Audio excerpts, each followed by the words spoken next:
Welcome to Housing TV News at the top of the hour, coming to you live from our studio in the nation's capital, Abuja. I am Flora Ani. Our top stories. Nigerian governors firm backs call for administration and financial autonomy of local government councils. Stakeholders oppose amendment aimed to punish erring contractors. EFCC makes single largest asset recovery since inception. On the foreign scene, dozens killed in crowd crush at Guinness soccer match. We begin with the Senate. The Nigerian Governors Forum on Monday backed the call for the administrative and financial autonomy of local government councils in the country.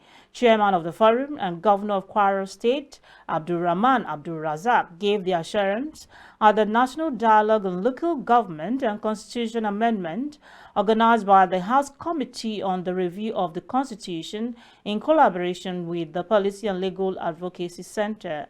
The chairman of the forum, who was represented by the Director of Legal Services of the forum, Chijoke Chukwu, said the majority of the states have duly elected local government councils in place, hence reflecting a strengthening commitment to democracy at the grassroots level. Speaker of the House of Representatives Tajuddin Abbas, represented by the Deputy Speaker, Right Honorable Benjamin Kalu, criticized the conduct of local government elections in the country, which he says is disgraceful and must be addressed. While we celebrate these advancements, we must also acknowledge that the need for comprehensive reform has never been more urgent, as some of the nagging issues still persist. Constitutional reforms are essential to address these challenges, and so, in a comprehensive manner. We must advocate for greater financial autonomy for local governments by ensuring that they receive adequate funding directly from federal allocations without excessive state control. Yeah, you can clap. Yeah. We are disciples of democracy, so principles of democracy that will advance our democracy, a step towards that direction needs an applause, and this is one of such. Additionally, we should explore mechanisms and empower local governments with more decision-making authority over their affairs. The Speaker of the House of Representatives, Dr. Tajuddin Abbas, has stressed the need to equip the teeming youth population of unemployed youths with skills in various fields of endeavors. The Speaker said this during a public hearing on Monday at the National Assembly complex in Abuja on a bill aimed at establishing the Institute of Leadership, Entrepreneurship, and Corporate Governance in the country. He says the proposed institute will yield significant results for Nigerians' peace, prosperity, and stability. Another bill listed for consideration is also a bill establishing the Chartered Institute of Business Educators of Nigeria that will be charged with the responsibility of advancing the study, training, and practice of business educators of Nigeria. Both bills were debated on their proponents. This bill and this body will bridge the skill gap between our graduates. What they have, majority of them now, is certificate, but this organization will give them certificate. Certificate. Yes. What they have is certificate. They don't have the certificate in the market, in the labor market. And we need certificate where they can do exactly what is taught them. This bill, if it's established, will capture those who could not proceed to secondary, to junior, after secondary, after junior secondary school, who could not proceed to senior secondary school, and they are called dropouts. And those who finish secondary SSS and could not proceed to the universities, they are called dropouts. Again, those of us who are educated, we are only carrying certificates. That's why it is very difficult to get a job in this country. In the other climes, you don't count on your certificates. You count on the skills you learn after you graduate. In his opening remark, the chairman of Committee Honorable Ahmed Munir states that the bills were in line with the legislative agenda of the 10th House of Representatives, which seeks to positively impact on the lives of Nigerians. This is a bill that is going to capture people at a young age, mostly people that are not necessarily, it's not a crime to be, not everybody must go to university. There are certain roles that they have to play that is very important in the society through certain works that will be captured in these trainings. So, but it means that there are young teenagers that are going to be captured at a young age. And they're going to be taught a craft. A craft probably most likely producing one item or the other, be it whether it is digital, whether it is furnishing, whatever the case may be, they're going to be in production. The bill, if passed and assented to by the President, will improve the lives of Nigerians, particularly the lives of the teeming youth who are the future of the country. A coalition of smallholder farmers in Nigeria has called on the federal government to promote women-friendly agricultural policies that will encourage women farmers to excel in agriculture. The call was made in Abuja Monday when the coalition of over 500,000 women farmers, associations and groups across the 36 states and the FCT gathered at a press conference to reel out their demands from the government. These demands also include access to farmland, physical and psychological harm, economic disempowerment, loss of agency and leadership opportunities, and interruption of farming activities. Many women farmers experience physical violence, sexual harassment, and emotional abuse, often within their homes, communities, or workplace. This leads to diminished mental health, reduced productivity, and in severe cases, abandonment of farming altogether. GBV limits women access to resources such as land, credits, and inputs. It restricts their ability to participate in training programs or access markets, further entrenching poverty and inequality. Tracking gender-based violence is not just a normal imperative. It is essential for achieving food security, economic growth, sustainable development. By enforcing smallholder women farmers and protecting them from gender-based violence, we can unlock their full potential and build stronger, more resilient community. The association also called on all stakeholders, the civil society, the private sector, and individuals to join in the fight to create a future where women farmers thrive in agriculture and are free from fear and violence. Stakeholders in the public procurement sector of the country have opposed a proposed amendment to the Public Procurement Act, which seeks to punish contractors for unnecessarily delay in completion or abandonment of projects awarded to them.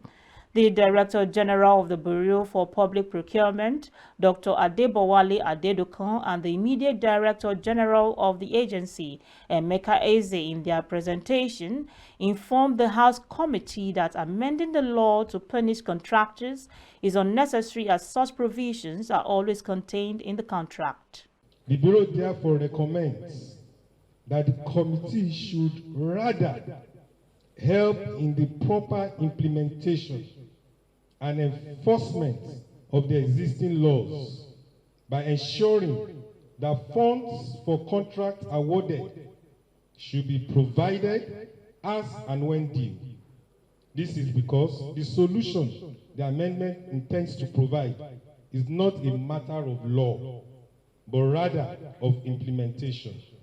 As a procuring entity who fails to release funds to a contractor for timely completion of a project will be guilty of the contractor's delay in completion of that project. In view of the above, the Bureau respectfully requests this committee to reconsider the amendment and seek for Parliament's support for proper implementation of the provisions of the Act to ensure efficiency in procurement processes in Nigeria and in contract implementation. Chairman of the House Committee on Public Procurement, Oyime Idem, says one mischief that has plagued the public procurement space in the country is the practice of contract delay and projections without the fear of sanctions. I must also add that this culture of project delays preceded the current problem of inflation and devaluation. Hence, it is a problem that we now must address from a legislative perspective. The instant problem impacts governance in Nigeria and has affected our ability to deliver the dividends of democracy to the Nigerian people. We, as legislators, engage with our constituents who are at the grassroots level. And when we are confronted with the issues of delay or abandoned projects, we struggle to find answers and explanation to this. We all must, therefore, seize this opportunity to improve on our existing system in the most intelligent manner, aimed at creating the best available project execution and implementation structure for the good people of Nigeria. The chairman says delay and abandonment project is a very big challenge in the country and the committee is determined to put an end to it. We'll take a pause here to bring you more stories from the build sector.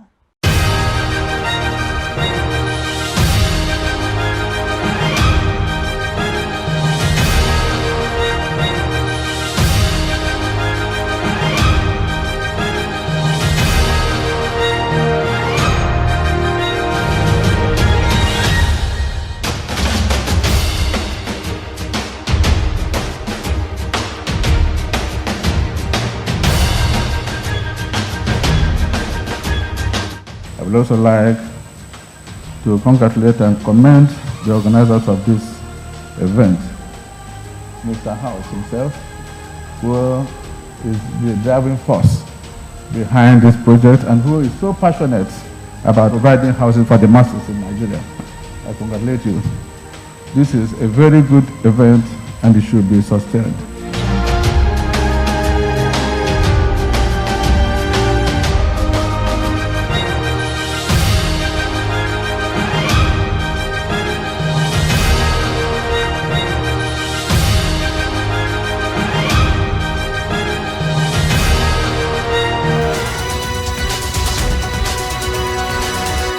Glad to have you join us back on Housing TV News at the top of the hour. Moving on to the build sector. The Minister of FCT, Nyesom Wike, will this week commence the flag-off of construction of 4 new roads, staff quarters for the Nigerian Law School and other projects. Senior Special Assistant to the FCT Minister on Public Communication and New Media, Lanre Olayinka, said in a statement on Monday that 6 new projects will be flagged off between this week and next week.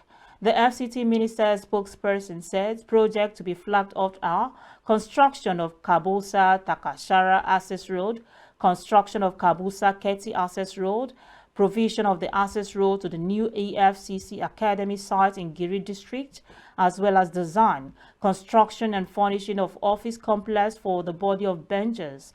Others are the design and construction of 10 staff quarters for the Nigerian Law School in Buhari Area Council and construction of 15-kilometer roads from A2 Junction Abuja Lokoja Road to PI in Kwali Area Council.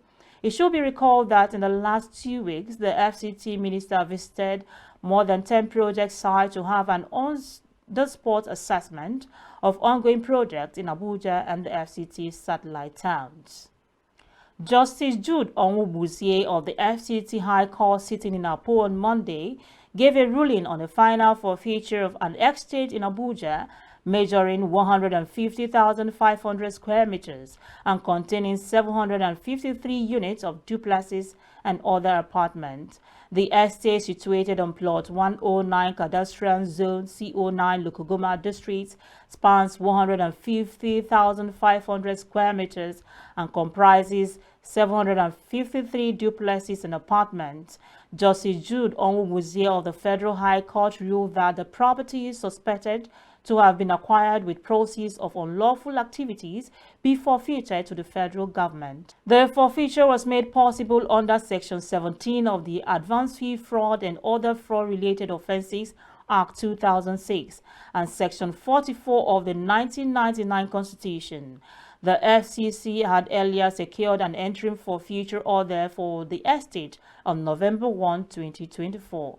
This recovery underscores the EFCC's mandate to trace and recover assets acquired through economic crimes. The Housing Development Advocacy Network, HDAN, has cautioned the Ministry of Finance Incorporated to learn from various housing experiments of the federal government. The group gave the advice while commending the federal government for its 250 million naira commitment to addressing Nigerians' housing deficit. Recalled during HDAN visit to the Ministry of Finance Incorporated, led by its Executive Director Festus Adebayo, the group also lauded MOFI for its readiness to raise money from the capital market to address housing challenges. The group also observed MOFI's robust plan to tackle both the demand and supply challenges in the housing sector. Adebayo also added that the company has displayed a deep understanding of the complexities of housing development, including strategies such as leveraging the capital market to secure funding for large-scale projects. Chairman of the House of Representatives Committee on Housing, Abdul Munin Jibril, has expressed commitment towards ensuring the provision of adequate housing. He spoke at a meeting with stakeholders in housing at National Assembly in Abuja. Abdul Mumin said the committee would address the MOFI Real Estate Investment Fund as well as the Renewed Hope Housing Project, among others. Regulation of this sector is key, and it will be stronger than NCC. It will be self-funding. Why is it that in this country we have so much opportunities, but we are not even looking at it?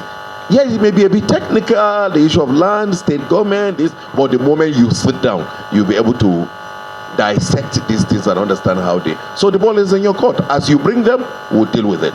He also stated that there was a need to address housing finance in the country.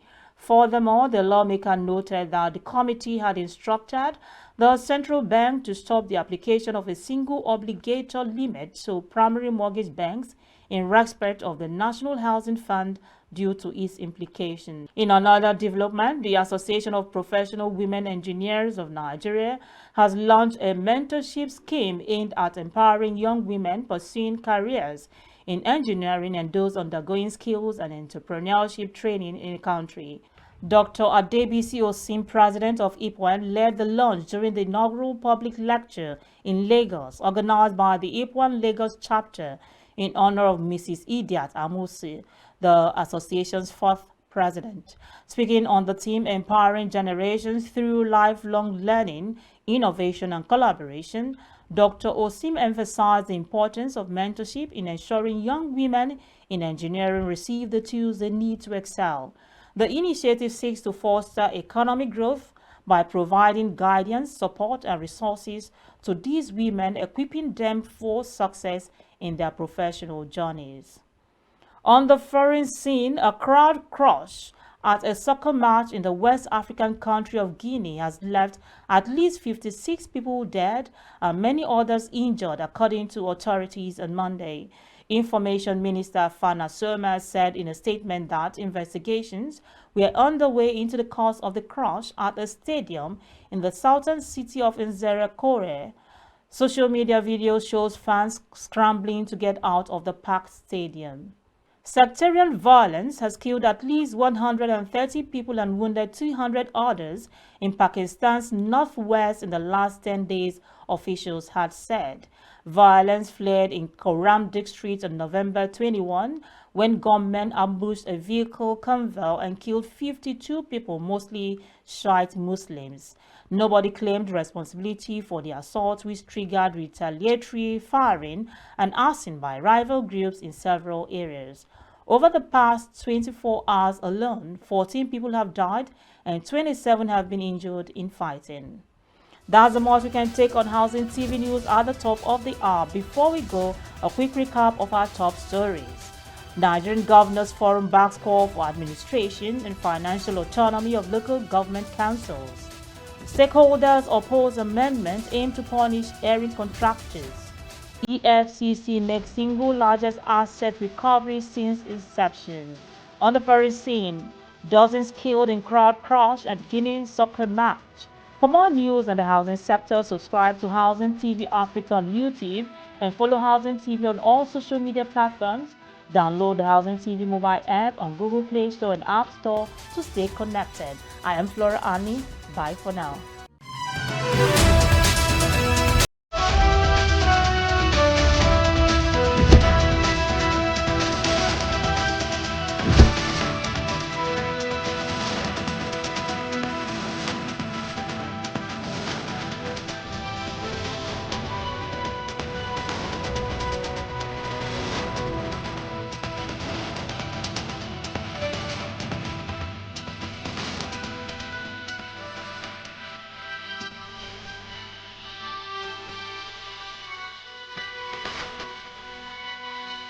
Visit Housing TV Africa on YouTube and click on the subscribe button. Subscribe to Housing TV Africa to stay updated on latest happenings in Nigeria's housing sector.